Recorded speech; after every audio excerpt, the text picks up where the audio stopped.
December 2023 Telangana ప్రజల ఆశీర్వచనంతో రేవంత్ రెడ్డి గారి నాయకత్వంలో ప్రజాపాలన ప్రభుత్వం ఏర్పడ్డది.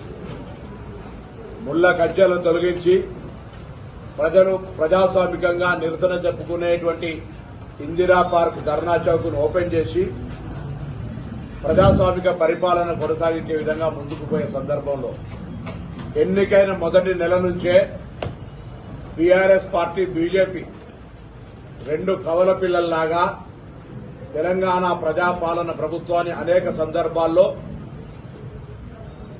పిల్లి శాపనార్థనాలు పెడుతూ ప్రభుత్వం కూలిపోతుందని, ప్రభుత్వం సక్సెస్ కావద్దని ప్రతి అంశాన్ని రాజకీయం చేస్తూ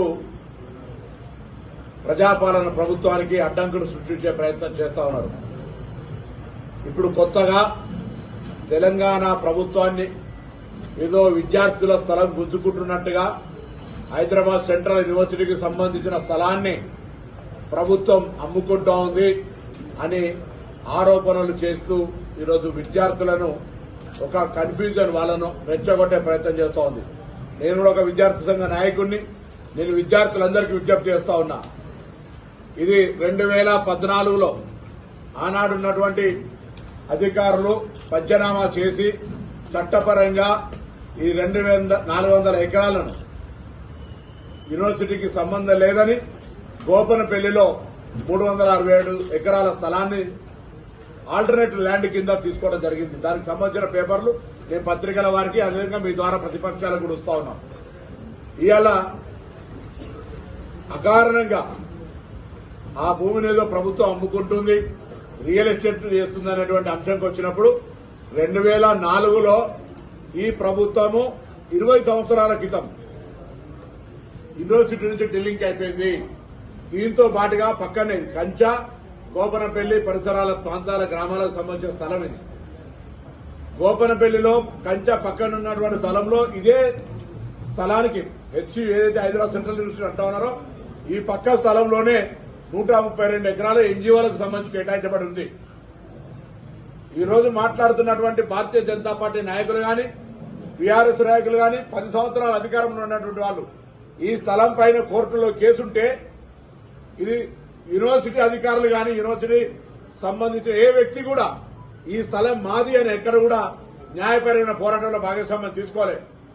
రాష్ట్ర ప్రభుత్వాలే 2004 నుంచి దీనిపైన న్యాయబద్దంగా పోరాటం చేస్తూ తెలంగాణ ప్రజాపాలన ప్రభుత్వం వచ్చిన తర్వాత ఎట్లయితే ఉద్యోగ నియామకాలు లీగల్ లిటిగేషన్ ఉంటే స్క్రూటినైజ్ చేసి ఉద్యోగ నియామకాలు చేపట్టినమో ప్రభుత్వ స్థలాలు ఎక్కడెక్కడ ఉన్నాయో వాటిని కూడా అన్యాక్రాంతం కాకుండా ఉండాలని వాటిని కూడా స్క్రూటినైజ్ చేసుకుని లీగల్ గా ఇవాళ 400 ఎకరాలు ప్రభుత్వ స్థలంగా దాన్ని ప్రభుత్వం సేకరించింది.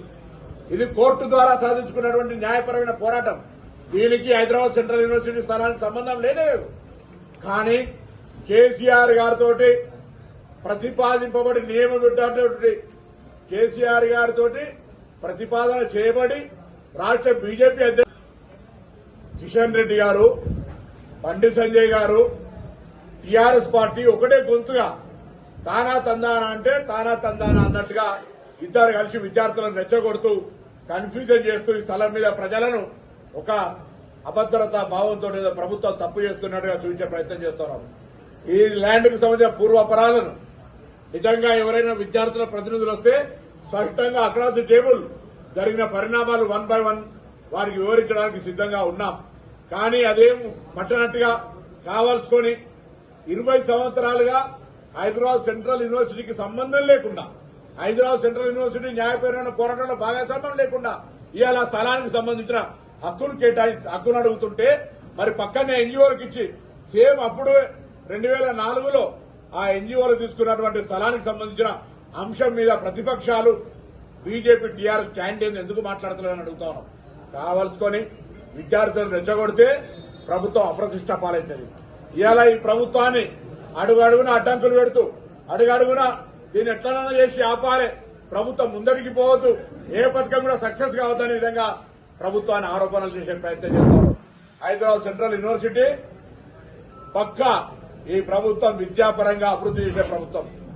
ఇవాళ గ్రామీణ ప్రాంతాల్లో ఉన్నటువంటి పాఠశాలలకు సంబంధించి అనేక రకాలుగా పాఠశాలల అభివృద్ధి కొరకు ముందు వెలువట్టుకుంటే వైస్ ఛాన్సలర్ నియామకం, ఉపాధ్యాయ నియామకాలు, సౌకర్యాలు, మౌలిక సదుపాయాలు అన్ని రకాల ఏర్పాట్లు చేసి విద్యా వ్యవస్థలో సమూలమైన మార్పులు తీసుకొచ్చే ప్రభుత్వం ఇది. గతంలో నిర్లక్ష్యానికి గురై ప్రైవేట్ యూనివర్సిటీలకు అనుమతి ఇవ్వడానికి మాత్రమే పరిమితమైన ఈ పార్టీ, వారికి వత్తాసు పలుకుతున్న బీజేపీ ఇద్దరిని అడుగుతా ఉన్నాం. ఇవాళ ఈ రాష్ట్రంలో తెలంగాణ ప్రభుత్వం వచ్చిన తర్వాత ఎన్ని వందల ఎకరాల భూములు అమ్మారు మీరు? తెలంగాణ ప్రభుత్వం వచ్చిన ఎన్ని లక్షల కోట్లు అప్పు చేశారు? తెలంగాణ ప్రభుత్వం వచ్చిన తర్వాత ఎన్ని సంస్థలను మూసేసారు? ఇవాళ భారతీయ జనతా పార్టీ మాట్లాడుతోంది, దేశానికే ప్రతిష్టాత్మకమైనటువంటి ఎయిర్ ఇండియా అమ్మేసినారు, దేశానికే ఒక కమ్యూనికేషన్ సిస్టమ్ ఉన్నటువంటి బిఎస్ఎన్ఎల్ అమ్మేసినారు, సింగరేణి గనులను అమ్మేసినారు, ఎల్ఐసి ప్రజల సొమ్ముతో ఉండే ఎల్ఐసిని కుదబెట్టి అమ్మేసే విధంగా చేసినారు. ఇవాళ నేవీకి సంబంధించినటువంటి అక్కడ పోర్టులు అమ్మేసినారు, రైల్వే లైన్లను అమ్మేసినారు. రైల్వేకి సంబంధించి అంతే మొత్తంగా ఎయిర్ ఫోర్సులు, ఎయిర్పోర్టులతో పాటుగా ఈ దేశంలో ఆదాని అంబానీల పేరు మీద మొత్తం అమ్మేసిన వీళ్ళు ఇవాళ తెలంగాణ ప్రభుత్వాన్ని ప్రశ్నిస్తా ఉన్నారు. బండి సంజయ్ గారిని అడుగుతా ఉన్నా, అప్రకటితంగా అభద్రతా భావాన్ని సృష్టించే దాంట్లో మీరు డాక్టరేట్. ఎమ్మెల్సీ గెలిస్తే కాంగ్రెస్ కట రంజాన్ గిఫ్ట్ ఇచ్చిన అంటాడు. అరే చెల్ల నోట్లంతా రాలే మెజారిటీ. మొత్తము మేము ఏడ ప్రచారం చేసినా ఒకటో ప్రయారిటీ అని చెప్పినాం. ఆయన ఒకటో నెంబర్ దురదృష్టం గెలిచిండు. దానికి పెద్ద వీళ్ళట మాకు రంజాన్ గిఫ్ట్ అంటారు. అంటే ఈ దేశంలో ఆంధ్రప్రదేశ్ లో బీజేపీ తోటి పొత్తున్నారు వీళ్ళు. అక్కడ 4% రిజర్వేషన్ నడుస్తుంది ఏమన్నారు? అక్కడ రంజాన్ కు సంబంధించిన 4 గంటలకి నమాజ్ చేసుకోవడానికి సెలవిస్తే ఏమన్నారు?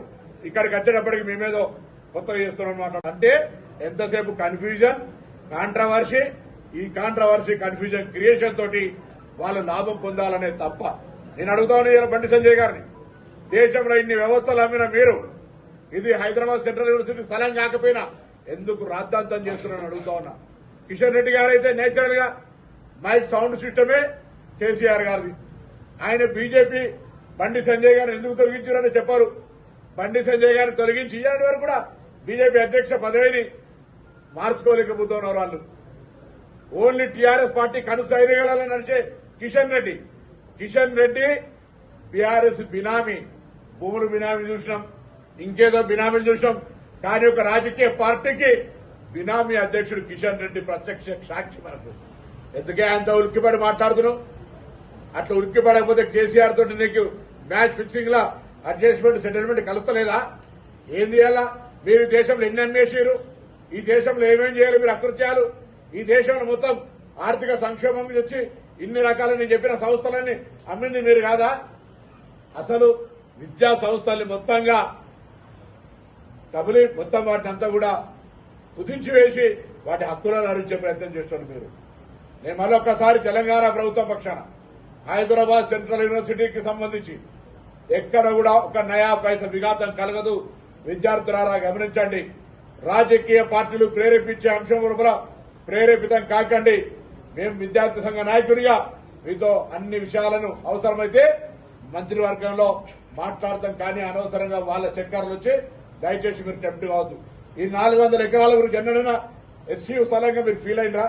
ఎవరైనా తెలుసా ఎందుకు దీని మీద ఇటువంటి రాజకీయం? భారతీయ జనతా పార్టీ చెప్పినటువంటి ఎల్ఐసి, ఎయిర్పోర్టు, పోర్టు, అనేక రకాల సింగరేణి, అనేక రకాల అమ్మేస్తే తప్పుడు చేయని వాళ్ళు ఇవాళ మీరు మాట్లాడతారు. అసలు హైదరాబాద్ సెంట్రల్ యూనివర్సిటీ స్థలం ఎవరు ఇచ్చినా? మేము ఇచ్చినాం. ఉస్మానియా యూనివర్సిటీ ఆనంద్ నిజాం కానుంచి కాపాడుకుంటూ వస్తున్నాం. ఇవాళ అన్ని రకాల మీరేమో మల్లారెడ్డికో యూనివర్సిటీ ఇచ్చిండ్రు, మీరేమో మళ్ళా రాయచోటికో యూనివర్సిటీ ఇచ్చారు, ఇంకోరికో యూనివర్సిటీ ఇచ్చారు. మేము కొత్త యూనివర్సిటీలు పెడుతున్నాము.